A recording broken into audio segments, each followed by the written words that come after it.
ahli ilmu kedokteran, ahli medis, tapi bilang saya ahli hukum, kan nggak masuk.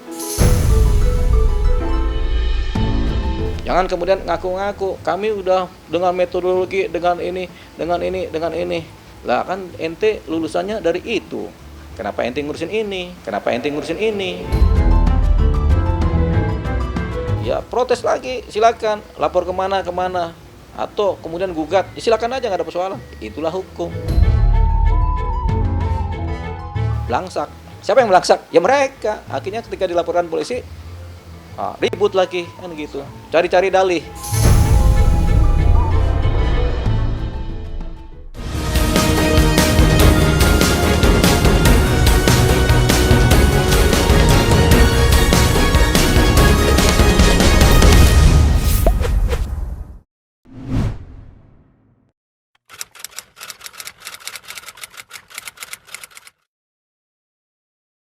Kita mulai dari hiruk pikuk dan hingar bingar. Kalau ada orang kemudian yang meragukan atau tetap nggak percaya, itu kan di dunia ini kan ada orang yang skeptis, ada yang pesimis, ada yang optimis, ada yang yakin, ada yang nggak yakin. Wajar-wajar aja. Jadi selalu ada orang yang ragu gitu. Dan ragu ini selalu ada, dari zaman dulu udah ada. Nah mungkin termasuk mereka-mereka ini, siapa tadi? Roy Suryo, Rismon, Dr. Rizwa. Mereka adalah orang-orang yang hidup dalam keraguan-raguan. Ragu-ragu apa? Ya ragu-ragu terhadap ijazahnya Jokowi kan, gitu. Jadi itulah. Tapi nggak apa-apa. Cuman dalam keraguan-raguannya memang sebaiknya tidak dipublikasikan menjadi keraguan mereka. Tapi ketika mereka publikasikan, mereka menceritakan keraguan-keraguan mereka dengan sentimen-sentimen negatif, narasi-narasi yang kemudian menjustifikasi, kan sudah ada tuh beberapa justifikasi kan. Ini palsu, ini begini, ini begini. Nah, itu kemudian kalau ternyata hasilnya ternyata negasi, sebaliknya ternyata itu asli, mereka kejebur. Kejeburnya apa? Ya kalau dilaporin ke wilayah pidana, kenalah mereka dugaan-dugaan pidana. Apa tuh? Pencemaran nama baik. Dengan apa? Dengan undang-undang ITE. Hukumannya apa? Ya panjang hukumannya. Tapi ada ujungnya. Nah tadi kan pertanyaannya kan ini nggak ada ujungnya. Ini kita bilang kalau masalah hukuman ada ujungnya.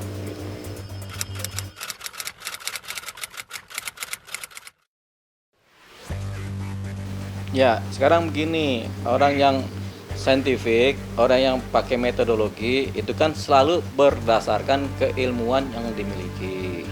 Jadi kita mulai dari Dokter Tifa. Ilmunya apa dia? Kan dia dokter. Dokter apa doktor? Dokter. Nah, kita nggak tahu ya dia dokter apa dokter ya. Tapi kalau dia dokter, kan keilmuan dia adalah ilmu tentang penyembuhan orang sakit. Itu ilmu kesehatan, ilmu medis, ya kan? Apakah dia pantas bicara mengenai ijazah? Ijazah kan ilmunya beda. Kalau ijazah asli kertas itu ilmu karbon. Gitu, tentu ahli ilmu karbon yang bicara. Nah karena dia adalah dokter, ya dia nggak pantas membicarakan yang bukan bidang dia. Jadi secara saintifik tidak ketemu, putus dia. Tapi kalau ahli ilmu karbon ngeliat ini ijazah, kertasnya tahun berapa, dicetaknya kapan, ada karbonnya bagaimana, kemudian masa itu apa aja yang terkait dengan kertas ini. Nah ahli itulah yang kemudian menganalisa menjadi disebut sebagai penelitian yang metodologis, yang saintifik. Tapi kalau seorang dokter kesehatan, dokter rumah sakit memeriksa ijazah secara ilmu karbon, ya nggak ketemu, karena bukan bidangnya. Jadi yang disebut penelitian secara saintifik itu berdasarkan keahlian dan keilmuannya dan diakui oleh lembaganya yang menaungi ini. Apa lembaga? Tentunya universitas yang paling tinggi kan. Gitu. Universitas itu ada fakultas kedokteran menaungi masalah-masalah medis. Fakultas hukum menaungi masalah-masalah hukum, begitu. Nah, kalau fakultas kedokteran ngecek ijazah orang nggak masuk, apalagi pakai saintifik, bukan, jadi bodong itu. Nah, itu baru Dokter Tifa. Siapa lagi? Roy Suryo lulusan mana? Bidang apa? Ilmu sosial. Ini kita belum tahu ya. Apalagi? Bukan kita ngomong ya, kesehatan masyarakat.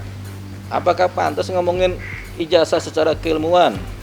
ilmu karbon, ilmu laboratorium kertas, ilmu tulisan tangan, ilmu sejarah. Kan ada ilmunya, belum pantas. Secara metodologi bisa, tapi saintifiknya nggak dapet, keilmuannya nggak dapet. Metodologi kan bisa, ilmu-ilmu. Tapi belum tentu juga seorang Roy Suryo itu menganalisa pakai ilmu metodologi yang sempurna, yang pakem, yang berlaku dalam keilmuan di universitas. Atau keilmuan-keilmuan dasar dalam meneliti. Apa dia sudah meneliti banyak contoh-contoh ijazah? Apakah sudah meneliti orang-orang yang hidup pada masa itu? Apakah sudah meneliti kampus UGM sendiri? Orang-orang yang hidup pada masa itu, yang memerintah pada masa itu, yang sebagai akademis pada masa itu, apakah sudah bertanya? Kalau cuma dari ngelihat ijazah doang terus bilang palsu, ya itu terlalu naif, nggak sesuai dengan bidang keilmuannya. Kalau persoalan ijazah asli atau palsu itu kan cuma persoalan kertas. Kertas ini asli atau palsu nih kertasnya, tanda tangan asli apa palsu, kan begitu kan? Apakah ini kan sederhana? Dan ini adanya di analisanya akademisnya ada. Akademis penentu bahwasan ini asli palsu ada UGM-nya. Kemudian kertasnya ini asli atau palsu juga ada, ahli ilmu kertas. Tulisannya ahli ilmu tulisan. Tintanya ada juga, keaslian tanda tangannya juga ada, ahli forensik, ya kan? Itu kan semua ada di Baris Krim juga ada itu. Puslapor, Pusat Laboratorium Forensik. Itu kan ahli-ahli semua tuh di bidang-bidang itu. Yang mereka yang paling pantas meneliti, bukan seorang Roy Suryo atau seorang Dr. Tipa yang latar belakang keilmuannya nggak ada sama sekali di bidang ilmu lab krim, lab for. Jangan kemudian ngaku-ngaku kami udah dengan metodologi, dengan ini. Lah kan ente lulusannya dari itu. Kenapa ente ngurusin ini? Gitu. Saya sarjana hukum, apa saya berani jadi dokter? Kalau nggak dicap nggak beres nih orang, kan begitu. Jadi orang itu sebaiknya berdasarkan keilmuannya yang dimiliki pada saat dia belajar atau dia melancarkan tindakan pendidikan. Dasarnya itu dia disebut pakar karena keilmuannya, bukan nyebrang ilmu. Sarjana hukum tapi ahli ilmu kedokteran kan nggak masuk. Ahli ilmu kedokteran, ahli medis tapi bilang saya ahli hukum, kan nggak masuk.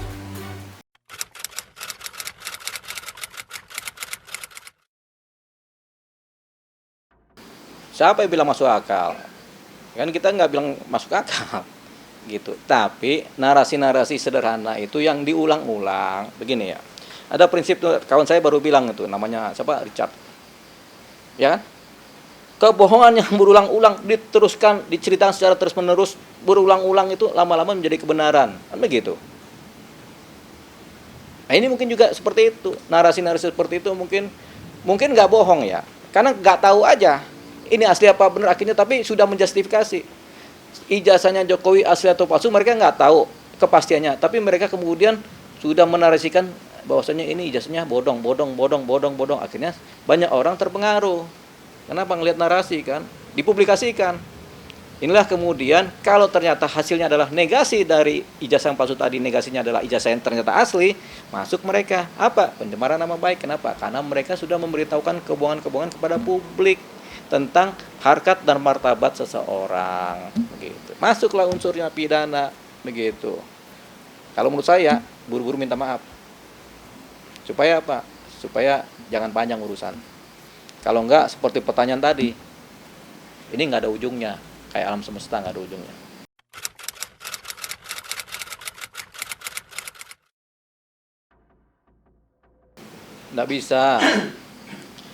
Nggak bisa dari gambar cetakan gini. Setiap gambar cetakan yang tampil di dunia digital kadang-kadang mengalami distorsi. Satu distorsi karena persoalan digitalnya, proses atau softwarenya, kan ada distorsi. Begitu. Itu juga ilmu tersendiri. Kemudian dari gambar itu dicetak juga mengalami distorsi. Ketika dicetak di analisa, cetakannya juga ada distorsinya. Jadi sifatnya nggak valid. Begitu. Apalagi cuma dari foto, nggak bakal valid.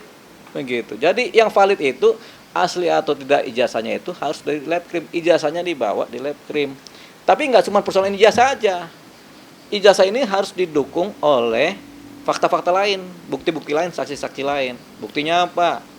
Ada nggak foto Jokowi di kampus? tahun itu, ada nggak teman-temannya tahun itu pada waktu dia kuliah, begitu. Ada nggak dia punya ilmu juga, waktu dia kerja pertama kali benar nggak dia pakai ijazah, kan itu semua dicek dulu. Kalau seorang Roy Suryo kemudian melakukan itu semua, penelitian secara mendalam, komprehensif dan holistik mengenai ini semua dan didapat ini palsu, baru dia bilang ini palsu. Tapi kalau dia udah ragu di awal bahwasanya ijazah tuh ini palsu, ya kita nggak dapat pikiran, nggak nyampe ilmu kita juga untuk membilang begitu.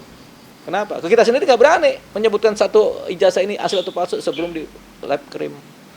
Kita ada bukti ini asli palsu juga, asli palsu ya, palsu asli. Kan nggak bisa ketemu sebelum di lab krim. Lembaganya memang lab krim.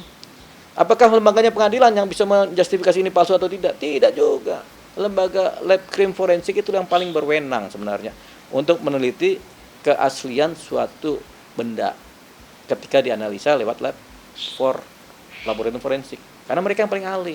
Hakim nggak bisa, karena hakim nggak punya ilmu itu. Hakim cuma dapat pengetahuan dari lab Pak Hakim, ini ijazahnya sudah kami cek asli. Hakim tinggal yes asli, tok, begitu. Itulah hakim gunanya. Bukan ini harus dicek di pengadilan. Hanya lembaga pengadilan yang menyatakan ini asli atau palsu. Ya nggak begitu. Emang hakim bisa melihat ini asli palsu lewat mata sendiri? Ya nggak bisa. Hakim nggak punya ilmu itu kok. Dia cuma bisa mengesahkan. Tapi yang menyatakan ini asli palsu bukan hakim.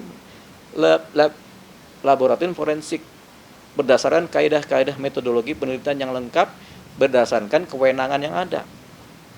Lab krim lah yang kemudian, lapor lah yang kemudian punya hak untuk itu. Jadi kalau kemudian ijazahnya Jokowi sudah dicek oleh Puslapor, mereka bilang, ya kami temukan bahwasanya ini ijazahnya memang otentik dan asli. Kemudian ini dibarengi dengan penelitian mendalam, dibarengi dengan saksi-saksi bukti-bukti yang sudah kami analisa, kami tanya segala macam dan memang valid.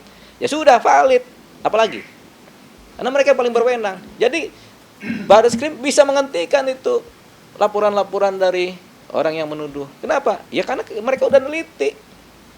Begitu. Jadi nggak perlu sampai pengadilan, stop. Gitu. Tidak ada unsur pidana. Itu kan yang terjadi. Karena tidak ada unsur pidana ya selesai. Artinya apa? Patut diduga memang tidak ada unsur pidana terhadap laporan si Roy Suryo CS kepada Jokowi. Ya kan memang ini ternyata asli ya sudah selesai.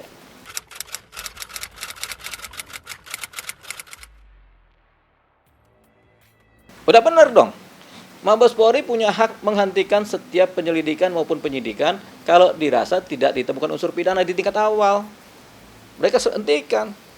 Cuman si pelapor juga punya hak untuk melakukan gugatan, bertanya, melakukan gugatan, melaporkan, macam-macam lah, punya hak juga. Tapi haknya Mabes Polri menyatakan demikian, nggak usah dibantah. Memang haknya mereka begitu.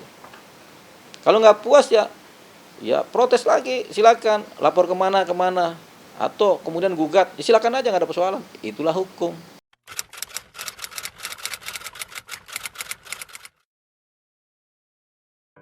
Ya nanti pengadilan. Terus kan bukan dalam konteks mereka yang melaporkan kan pengadilan juga ada juga Jokowi yang melaporkan mereka kan, begitu kan. Kita nggak bilang siapa-siapa nih, cuman kita pakai ilmu sederhana dari rasionalitas sederhana juga, begitu. Jadi memang itu akan sampai di pengadilan itu.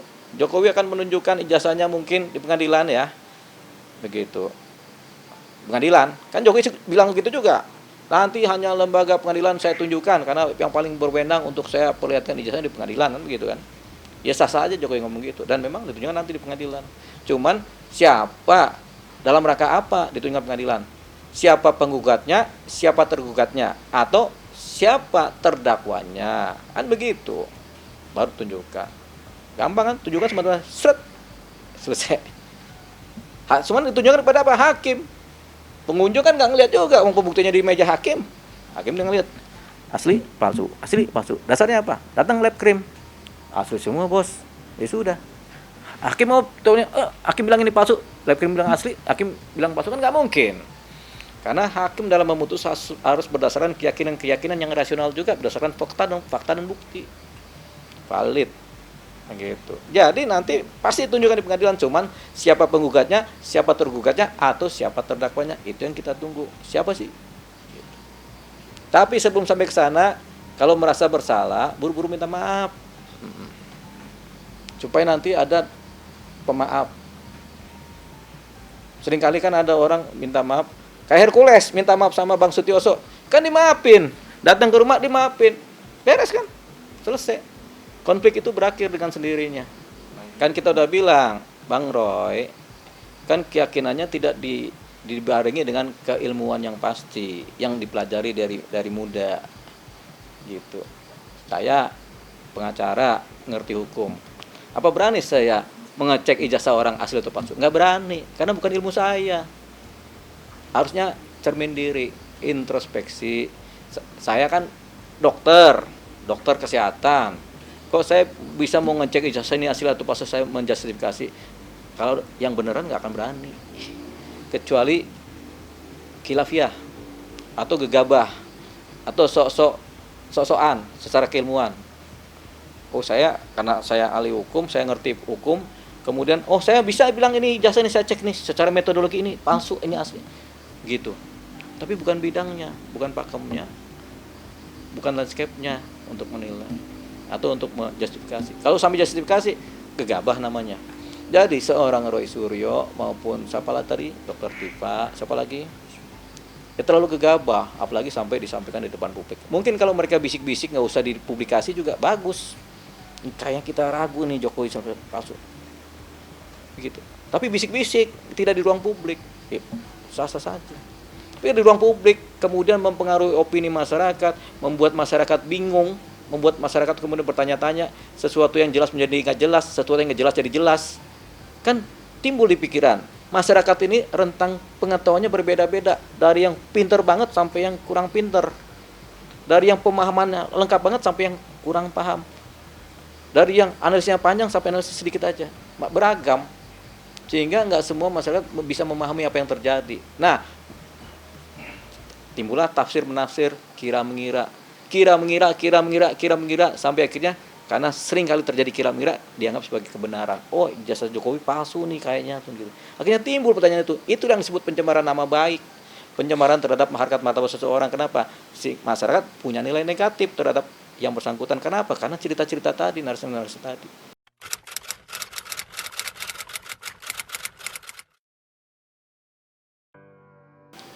Itu bukan suatu persoalan. Harus dibedakan kepemilikan, kelulusan, pengetahuan, ijazah dengan jabatan seseorang. Jabatan seseorang itu sendiri. Seseorang memiliki ijazah juga sendiri. Subjek hukum pribadi kan. Subjek hukum pribadi punya hak untuk menjaga privasinya, baik terhadap keluarganya, baik terhadap benda-bendanya, baik terhadap ijazahnya, baik terhadap ilmuannya juga. Jadi semua punya posisi dalam wilayah subjek hukum pribadi. Kita kan nggak bicara Jokowi sebagai pejabat.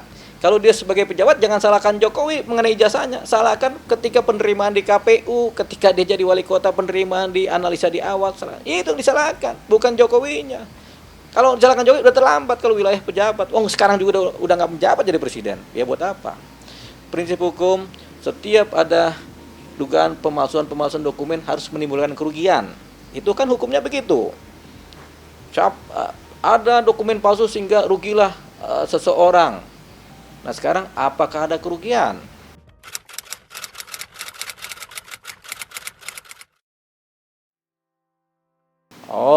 Kalau itu sih itu namanya hiperbola, ya, bombastis, ya. Emang semua orang Indonesia pikirannya sama kayak sana, kan tidak. Apa yang dimaluin sih? Yang dimaluin kalau yang begini terjadi benar ya KPU malu, ya calon waktu di wali kota juga malu, penilaian juga malu, pemilihnya juga malu, kan begitu. Tapi kan nggak terjadi. Yang ada semua pikiran-pikiran aja, pikiran-pikiran sesat dan menyesatkan. Itu yang sekarang terjadi. Tapi karena sudah ada laporan polisi, ya nasib. Ketika polisi bekerja, ya bekerja rasional. Kita ini bukan membela polisi ya, tapi memang ketika terkait dengan dokumen-dokumen palsu, polisi kita jago-jago untuk menyelesaikan mana asli mana palsu. Karena ada puslapornya. Ya mereka kan ahli-ahli di bidangnya kan. Ya kita harus aminkan mereka sudah ahli, diberikan kewenangan secara negara, ya sudah itulah yang kita pakai kan. Mereka lupa bahwasanya setiap orang punya tipe sama tipikal kepribadian. Ya, kalau mau cari orang yang jago argumentatif, Rocky Gerung. Nah, retorika mungkin bukan retorika, dia filsafatnya tinggi, argumentatif tinggi, jago kan, itu Rocky Gerung. Tapi kalau ditanya sama orang lain yang sama-sama kuliah juga, ya belum tentu juga. Karena ada tipe pendiam, ada tipe nggak mau berantem, ada tipe legowo, tergantung kepribadian.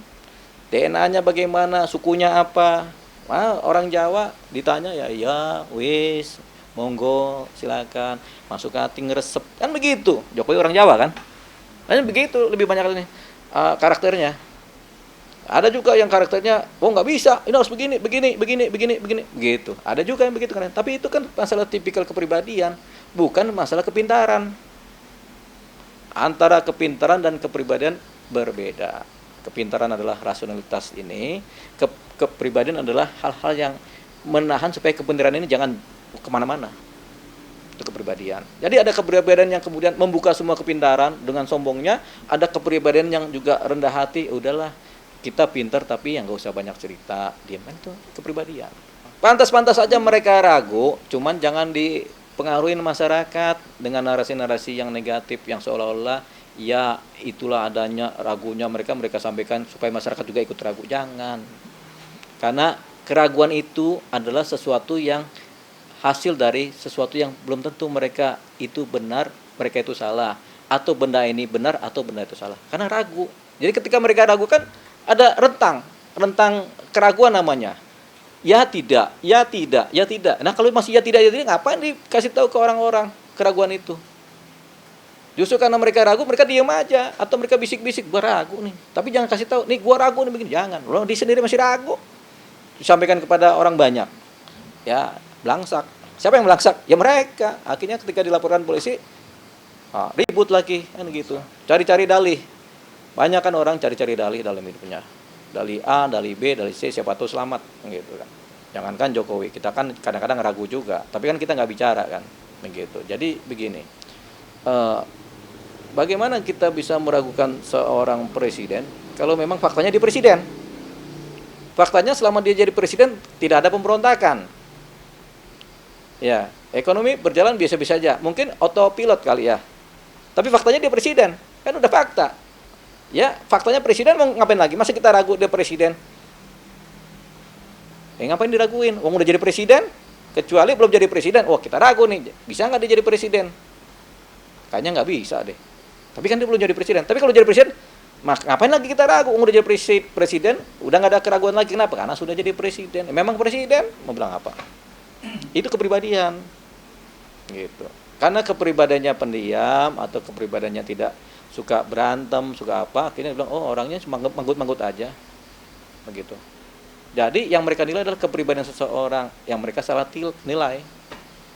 Kepribadian itu nggak bisa dinilai baik atau buruknya, nggak bisa. Itu adalah legal standing dari cara orang berperilaku. Kan dasarnya hukum kepribadian. Gitu. Kita masuk kepada sesi ilmu psikologi kan, ilmu jiwa. Kepribadian seseorang itu kan menghasilkan perilaku. Tapi orang lain kan nggak ngerti. Dia nilai, oh pelongo, padahal enggak. Begitu. Jadi penilaian terhadap kepribadian yang salah menghasilkan suatu kesalahan terhadap kesimpulan.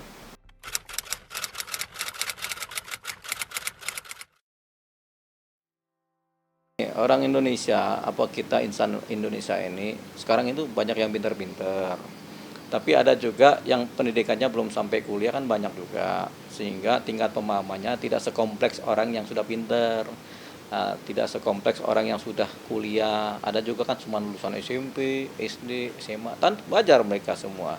Dalam kapasitas kemampuan pengetahuan masing-masing, mereka berusaha menganalisa ini. Tapi pada umumnya, analisa-analisa yang sederhana menimbulkan kesesatan. Kenapa? Karena kekurang pengetahuan atau keterbatasan pengetahuan atau tingkat inteligensi yang kemudian belum mencapai pada taraf yang kompleks begitu. Jadi di Indonesia ini masih ada yang begitu. Jadi karena Indonesia ini insannya beragam, kita sebagai manusia Indonesia juga kalau menyampaikan statement hati-hati di dunia publik karena nggak semua orang paham apa yang kita sampaikan, nggak semua orang mengerti. Kalau orang nggak paham bisa timbul kesesatan, timbul sentimen. Bagus kalau sentimen positif. Kalau sentimen negatif, timbul kemudian perilaku-perilaku negatif dari sentimen negatif kan berbahaya. Begitu. Nah ini yang sedang terjadi. Makanya kenapa ada pasal pencemaran nama baik supaya Pak menghindari ini semua. Mengingat keberagaman orang-orang Indonesia.